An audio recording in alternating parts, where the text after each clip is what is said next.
Why not create a new currency and set it to gold so inflation doesn't exist? Well, we had the gold standard before. The problem was it prevented politicians from spending too much money. To be honest with you. You used to be able to redeem your dollars for gold. As more dollars flooded the world, countries were just going and taking their dollars and taking gold out of our vaults. The president at the time, this is Nixon, was like, nah, fuck this. We're canceling it. It was actually, we were just losing a lot of gold. What spending can even be cut realistically? I am a firm believer. I mean, there's actually websites you can try this yourself. There's websites where you can try to balance the budget yourself, where you have to get to a balanced budget. It shows you all the things we're spending money on. One of the biggest that can be cut is military spending, which can be drastically more efficient. I am a firm believer, having grown up on military bases, having a dad that works at Raytheon, I am a firm believer we have so much bloat. I think our military could be more effective for less money, easily. I don't think amount of money spent is even close to like amount of effectiveness on the battlefield. And I think so much of it just goes to middlemen, goes to overpriced markups. It's completely unaudited. It's the Pentagon lost billions of dollars that we just don't know where it went. We have outsourced a lot of like our military knowledge to contractors so that like we don't even have it. We can't even make this shit in-house anymore. I think the military budget is super bloated and used to basically buy fucking mansions for contractors. Yeah, I did see when Jon Stewart interviewed that higher up at the DOD and she couldn't explain the billions of dollars being missing. That's fucking crazy. Are there times when military spending spurs economic growth? Yeah, there is. But you know what else would do that? Infrastructure spending. You could spend that money on building roads, bridges, etc. That would also... Spending money from the government spurs economic growth. Like what's happening right now. We're running huge deficits and the economy is staying relatively hot. We're like propping this thing up with government spending. I think the number one growing job sector right now is government jobs, which is always a sign of a healthy economy when the only jobs being available are government jobs. Is that really a good sign? No, I'm being sarcastic. Dude, I actually get people. Some dude on the Reddit wrote this whole fucking 8-paragraph thing about how like, actually Atrioc, it was about the video I made about the Magnificent Seven. And he's like, actually the stock market isn't the economy. People were upvoting that and responding. And it's like, did anybody watch the fucking video?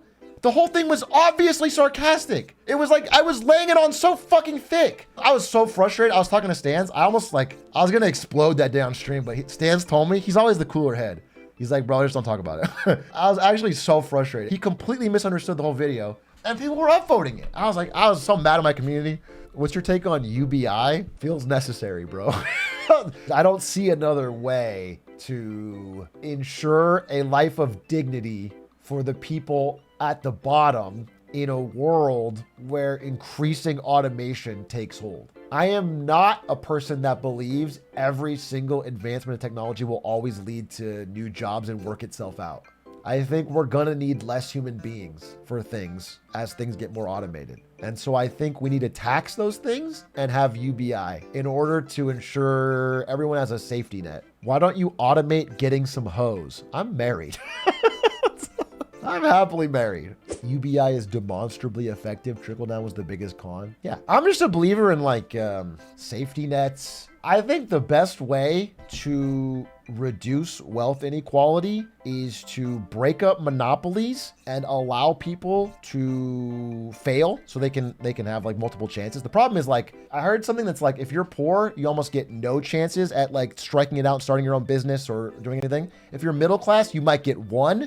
If you fuck up, you're stuck. And if you're rich, you get infinite. Rich kids get infinite chances to try and start a business or whatever. I like the idea of having like a baseline level of healthcare, education, housing that makes it so like you can, if you fail, you're at least getting a life of dignity and you can try for more. And then we still get competition, because I truly think rich people are not better at competing. They're not smarter. They're the same as the rest of us, bro. And if you let average people actually compete, they will drive down prices, they will increase innovation, and they will compete away that person's billions in a second. I don't think anyone can sustainably hold, much like in like real sports.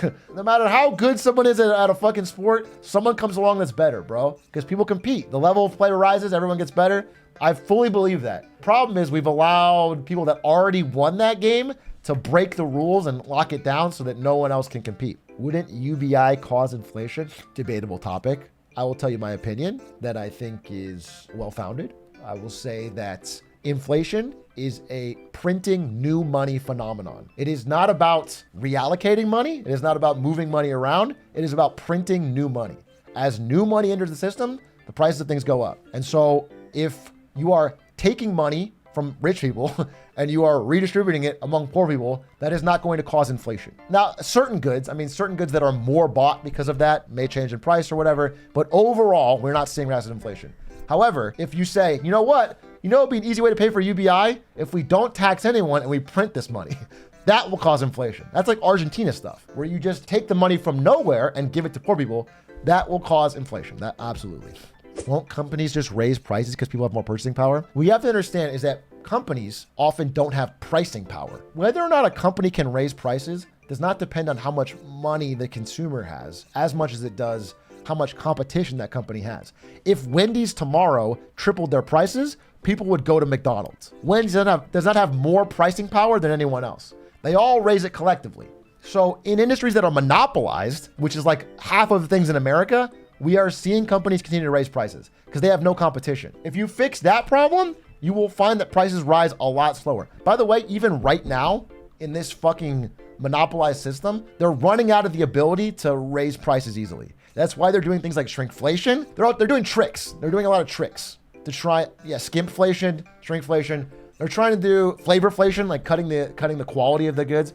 They're trying to do things other than raise prices because consumers are now finally showing they'll go somewhere else. Again, outside of the Magnificent Six, I don't even include Tesla anymore. It's the Mag 6, not the Mag 7. Outside of the Mag 6, you look at like the entire broad stock market, it is not a healthy story. It is not good. The number of companies that are guiding down is like 68, 69%, I just saw. Nice, by the way, 69. Way higher than the decade average of like 60. It's bad. Like the average thing is bad. Companies are realizing they can't raise prices too much more, that customers are trying to find cheaper options, that people are getting stretched, they're getting squeezed, defaults are rising. The regular economy is largely being carried by the fucking performance of 6 incredible growth stories. Opinion on VAT. VAT is value-added tax, which is like applied to everything, which is like a tax on sales. I think it's bad. It's pretty what you'd call regressive in that it taxes poor people more than rich people. In general, VAT is like, if it adds 20 cents to your fucking Lay's potato chips, that's gonna hurt you and poor people collectively a lot more. It's spreading across all of them than it will the rich person that buys it once. I am in favor of tax systems we already had in all of these countries. I've talked about this so many times. Prior to Ronald Reagan, we had a very high tax rate on the rich. We still had rich people. They were very rich. They still built businesses. Everything still happened.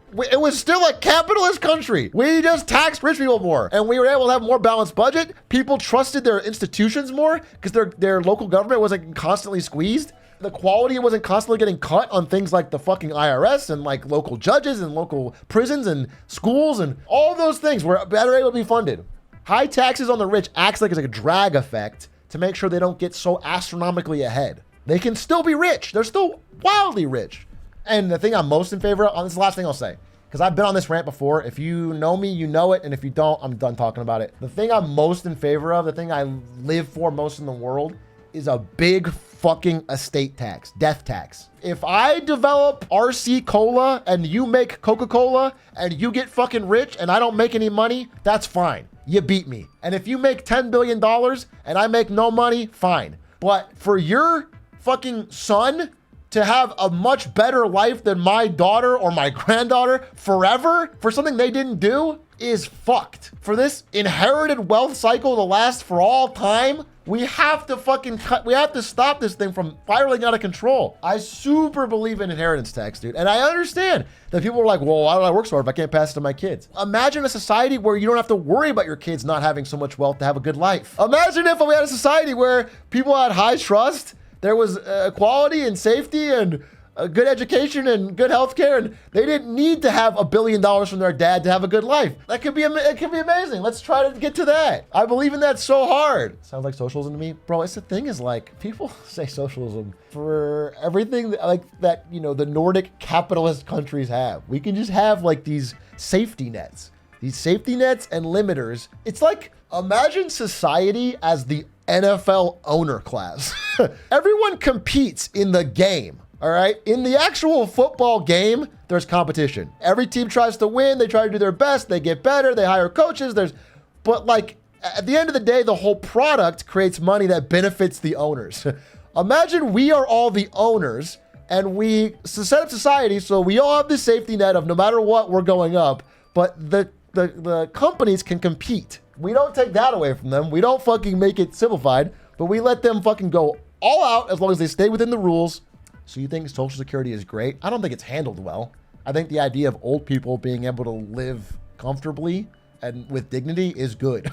I think having someone work till they fucking can't anymore and then basically saying, hey, drop dead if they don't have a family is fucked. So yes, I believe in the concept of Social Security. I don't think it is funded. I think they didn't imagine a world where we stop making so many babies. This is cool, H-Rock, but I'm totally going to be rich one day, so I will not vote for it. Fuck yeah, dude. This guy calls his shot. I imagine that guy fucking peeling off in a fucking Lamborghini Aventador. I'm one parlay away from that dream. True. God, can you imagine hitting that big parlay and then fucking Joe Biden comes with his hands out? Oh, give me my taxes. Fucked up, dude. Clip that. That's my political platform. Clip that out of context. Don't include any of the past stuff I said. That's exactly what I believe and where I stand. Pro-gambling, anti-taxes. We've nailed it. Yeah, hit your own parlay, Joe. Do the work like I did.